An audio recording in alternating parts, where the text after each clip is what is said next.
మహారాష్ట్ర పుణేలో యువ వ్యాపారవేత్త కేతన్ అగర్వాల్ హత్య కేసులో దర్యాప్తు ముమ్మరంగా సాగుతోంది.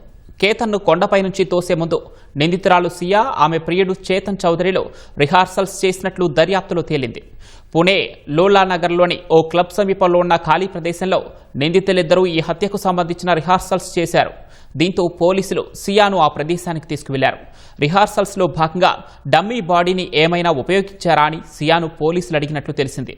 అటు కేతన్ అగర్వాల్ను లోహగఢ్ కోటపై నుంచి ఎవరు తోశారో స్పష్టమైన ఆధారాలు లేవని పోలీసులు కోర్టుకు వెల్లడించారు. ఈ కేసులో కీలక నిందితురాలుగా ఉన్న సియా గోయల్కు లై డిటెక్టర్ పరీక్ష నిర్వహించేందుకు అనుమతినివ్వాలని న్యాయస్థానాన్ని కోరారు. దర్యాప్తు ముందుకు వెళ్లాలంటే పాలిగ్రాఫ్ పరీక్ష అవసరమని కోర్టు దృష్టికి తీసుకువెళ్లారు. హత్యను నిరూపించేందుకు అవసరమయ్యే కీలక ఆధారాలు లై డిటెక్టర్ పరీక్షలో తెలిసే అవకాశం ఉందని వాదనలు వినిపించారు. ఈ కేసులో ఇప్పటికే సియా, చేతన్లను లోహగఢ్ కోట వద్దకు తీసుకువెళ్లి సీన్ రీక్రియేషన్ చేశారు. తాజాగా చేతన్ నడకను విశ్లేషించేందుకు గెయిట్ అనాలిసిస్ పరీక్షను చేపట్టారు.